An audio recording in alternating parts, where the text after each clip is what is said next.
Bismillahirrahmanirrahim. Assalamualaikum warahmatullahi ta'ala wabarakatuh. Alhamdulillahirabbil alamin wassalatu wassalamu ala asyrafil anbiya'i wal mursalin wa ala alihi wa sahbihi ajma'in.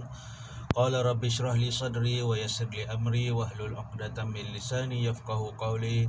Subhanaka la ilma lana illa ma 'allamtana innaka antas samiul alim wa la haula wa la quwwata illa billahil aliyyil azim.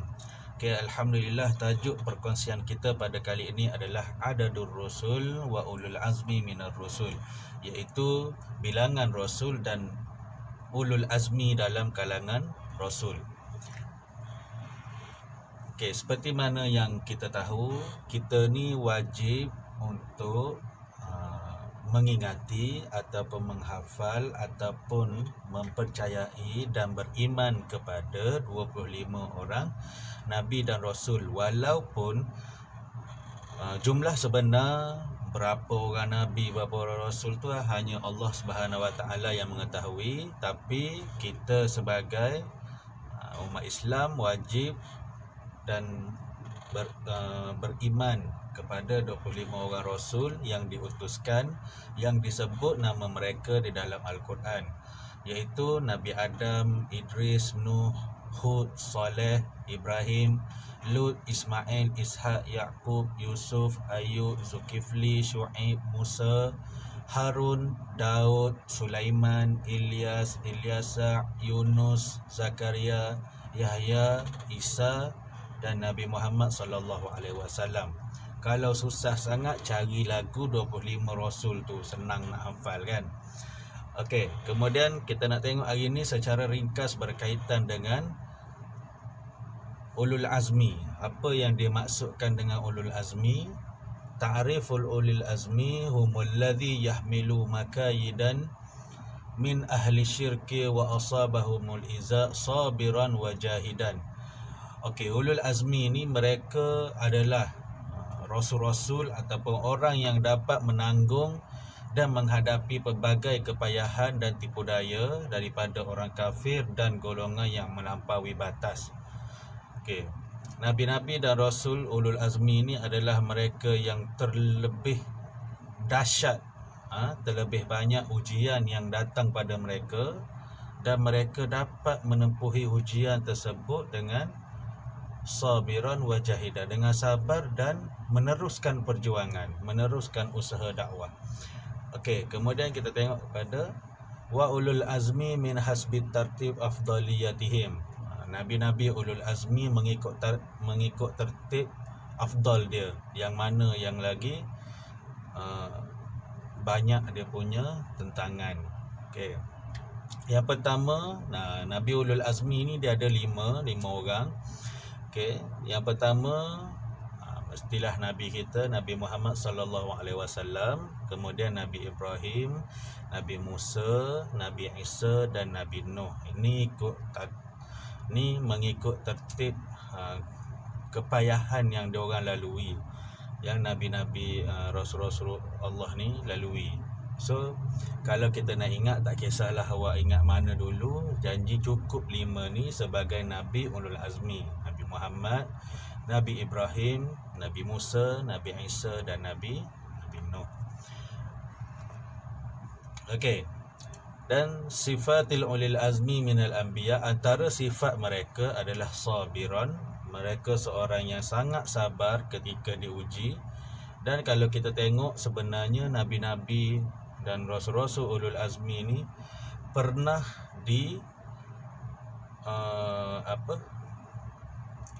dihukum ataupun pernah ada perancangan nak bunuh dia orang. Nabi Muhammad ada orang yang rancang dalam peristiwa hijrah, yang mana Saidina Ali ganti tempat Nabi tu kan, tempat Nabi tidur tu, masa tu kalau tak Nabi dah dibunuh. Nabi Ibrahim pun dilempar dalam api, Nabi Isa disalib, Nabi Nuh diancam bunuh sehingga berlakunya banjir besar. Itulah sebabkan itu banyak dugaan yang diorang lalui, diorang dipanggil nabi-nabi ulul azmi. Dan sifat mereka antara satunya sabiran, mereka bersabar dengan apa yang terjadi pada mereka. Yang keduanya yakinan, mereka yakin dengan bantuan Allah, yakin bahawasanya ada jalan penyelesaian bagi setiap permasalahan yang berlaku. Dan yang ketiga jahidan, mereka teruskan berjuang, mereka teruskan usaha untuk umat-umat mereka mentauhidkan Allah Subhanahu Wa Taala ni tanpa putus asa. Okey, kemudian dalil nun naqli, dalil nun naqli ala an sabar ulil azmi, sabar ulil azmi. Dalil sabarnya rasul-rasul ulul azmi ni, kita ambil sikit je daripada ayat Quran ni, fasbir kama sabaru ulul azmi minar rusul. Okey, maka bersabarlah kamu seperti orang-orang yang mempunyai keteguhan hati daripada rasul-rasul. Okey, ni antara ini dalil berkaitan dengan sabarnya rasul-rasul ulul azmi ni. Okey, dan kenapa Nabi Muhammad tu dikatakan rasul yang paling the first ulul azmi minar rusul ni? Kerana Allah Subhanahu Wa Taala dia memerintahkan Rasulullah sallallahu alaihi wasallam agar bersabar di atas kezaliman orang yang mendustakan dan yang menentang baginda.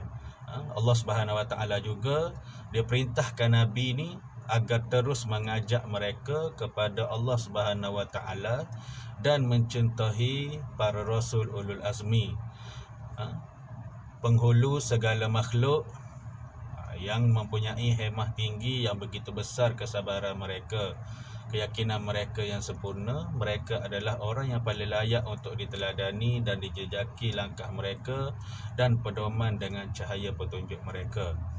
Okay. Nabi Muhammad SAW ni dia diuji dengan ahli keluarga dia sendiri, sama macam Nabi Nuh, isteri anak tak terima. Nabi Muhammad pun sama, diugut bunuh oleh bapa saudaranya sendiri. Tapi ada kes macam tu pun dia tetap lagi nak mempertahankan agama Allah, menyeru manusia supaya terus mentauhidkan Allah Subhanahu Wa Taala. Okey, sekadar itu sahaja untuk perkongsian kita pada kali ini. Dan kena ingat, Nabi dan Rasul-Rasul Ulul Azmi ada lima orang Nabi, iaitu Nabi Muhammad, Nabi Ibrahim, Nabi Nuh, Nabi Musa dan Nabi Isa. Tak kisahlah, asalkan ingat lima orang Nabi ni turutannya macam mana, asalkan kita ingat sahaja. Orang tanya siapa Nabi dan Rasulul Azmi, kita boleh jawab. Okey, wallahu alam bisawab. Assalamualaikum warahmatullahi taala wabarakatuh.